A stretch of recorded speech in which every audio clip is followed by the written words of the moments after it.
exorbitant university fees to be scrapped.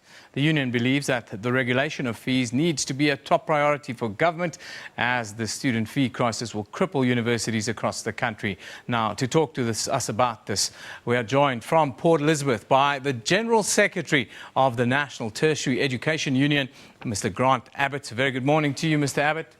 Thank you for joining us. Good morning, Eben, and good morning to your viewers. I just want to tell you also with you today in our parliamentary studios in Cape Town, we have the Chief Whip of the Portfolio Committee of Higher Education, Mr. Danny Kekana. Very good morning to you, Mr. Kekana. I want to start with you. Just give us your reaction to the scenes that we saw in the parliamentary precinct yesterday. Well, we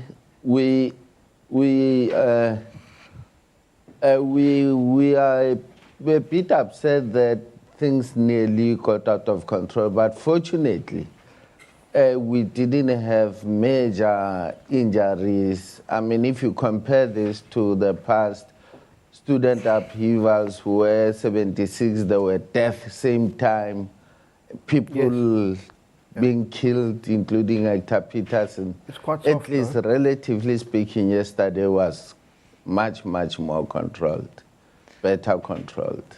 Thank you. And minimum force was used. What do you say to that, and what's your reaction in general then, as the Tertiary Education Union, Mr. Abbott? Eben, I think yesterday's scenes left us very shell-shocked. Just overall, what we saw is a government that seemed to be very heavy-handed with students. I understand sometimes in the heat of the moment you need to respond in some sense, but we really can't be okay with what we saw. It was disturbing, and it really hits to the hearts of much greater problems in higher education, in actual fact, in social, economic, transformational issues. Mr. Abbott, I want to ask you this question, and it's a sort of international benchmarking question. You talk about heavy-handedness. There were very few injuries, if any serious ones, at Parliament yesterday. If students or any group stormed Parliament in any other country in the world, what do you think the reaction would have been, and how can you compare that to what happened yesterday? Eben, I'm not sure how any other country would respond, but we have to look particularly in our situation and in our nation. And if we look at the last, say, 2 to 3 years of protest action and how things have gone throughout the country, what we're seeing is a government that isn't taking leadership. What we're seeing is a government that has been reactionary more than being proactive in looking for solutions. If we understand that whole construct, I think we can better understand what was happening yesterday. So I get what you're saying. I suppose other countries might respond similarly, but it's a difficult one for us to say, you know, we're okay with it. What we certainly can't be is we can't be gloating. We can't be saying, you know, well done to Parliament security. We have to say it is very unfortunate that that had to have happened. If I can get back to the Chief Whip in Parliament, Mr. Kekana, we've seen these fees, these increments that have been put forward now. Now suddenly the blame has been shifted to government. Do you agree that government is responsible for these increases that have been put forward, or do we have to look at universities who have put forward a rate almost double that of the current inflation? Well, one correction, I'm not Chief Whip, I'm Whip of the Portfolio Committee of Higher Education. Thank you. Because Chief Whip is there, ANC Chief Whip is there. Well, no, it isn't correct that government must be to blame, because universities with their autonomy has the right to, I mean, they are the ones that determine the increase and what percentage it must take. That is why they differ from one university. Some are 10 on average, others 11%, others 15. So it isn't true that it is government. That has been a decision of universities out of their own autonomy. Thank you.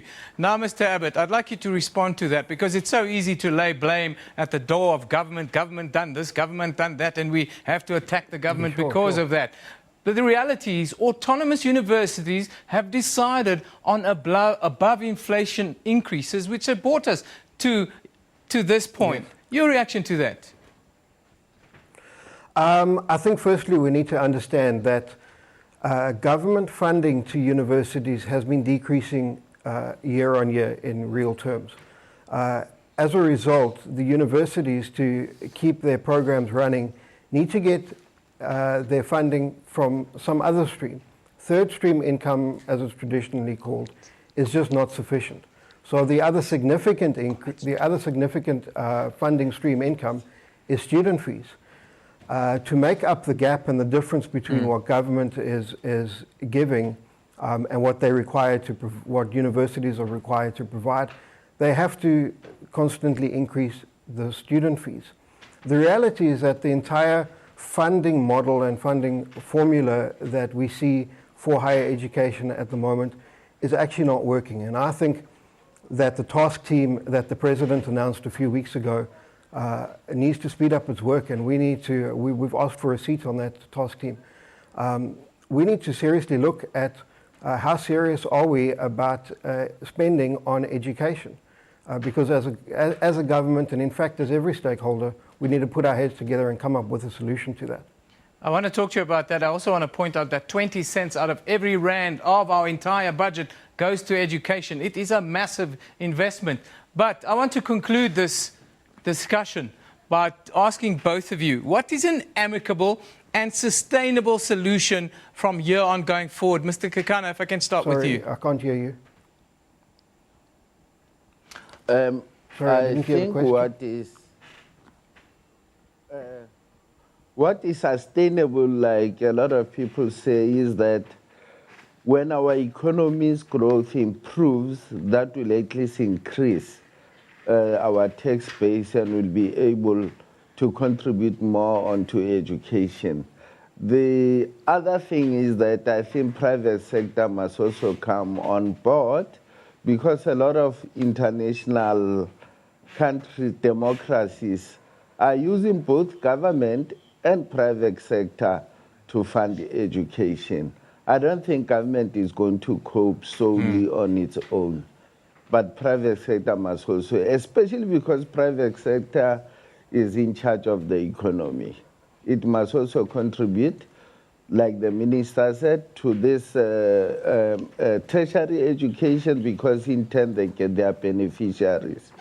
Thank you, Mr. Kekana. And I thank you for joining us, Mr. Kekana, who is the whip of the Portfolio Committee on Higher Education. Thank you very much. I'm going to conclude with you, Mr. Abbott in Port Elizabeth. You couldn't hear me earlier. I understand the problems have been fixed. You can hear me.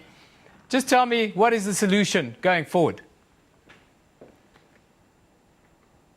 Sorry, Eben, it was very soft there. I think there's two things. Firstly, we have to do whatever is necessary right now to end the current crisis, whatever that may be. If that means for this current year, government funds everything, then we must find the money to do that. And get students back to classes from tomorrow already. We're running out of valuable time in this academic year. In the sustainable going forward, we need to get together as a society, we need to get together as that task team and relook at what is the long-term solution in terms of funding for higher education, and how strong is that priority and that commitment to education going forward. Grant Abbott, I thank you very much for joining us. That's the General Secretary of the National Tertiary Education Union. He came to us live from Port Elizabeth. Of course, we're discussing the current crisis within tertiary institutions around South Africa, as you've seen the pictures throughout our broadcast so far. Disturbing stun grenades and the like in and around Parliament's precinct yesterday. 29 students in court this morning. I can tell you, the University of Johannesburg is now the latest addition to the nationwide student protest. This comes a week after Wits University started its Fees Must Fall campaign. The hashtag has gone around the country, and all universities seem to be in on it now. The UJ shut down, as you see these pictures coming in from the Auckland Park campus. These protests are happening on and around Empire Road here in and around Auckland Park, which is quite close to where the SABC is this morning. Let's take a look at some of the tweets around this. The Joburg shutdown is counterproductive. It affects the very source of our economy that funds fees, taxpayers, says Ntobisi. Then Pumi Matlangu says, Joburg shutdown, here's to protecting the legacy of our youth and our children's children. Knowledge is not a commodity and should not be sold, says Pumi. A pickle and some nuts. Let our metropolitans come to a standstill while the voices of youth are heard today. Joburg shutdown, fees must fall. National shutdown. These have been the hashtags doing the rounds. An injustice to one is an injustice to all, says Pumi Mahlangu. Then Bongs talks about the government will one day regret that they failed to address the socio-economic challenges faced by underprivileged people. These are some of the views of viewers and the like on social media, not the views of us here at SABC. We want your views. Students stormed Parliament, that was yesterday. Pictures, we want your reaction. Please send us your reaction. We'll have it in later. The show will look at it and we'll have a discussion around it. Time for us to take a break. When we come back, we'll speak to Professor Ben Turok about his book and a time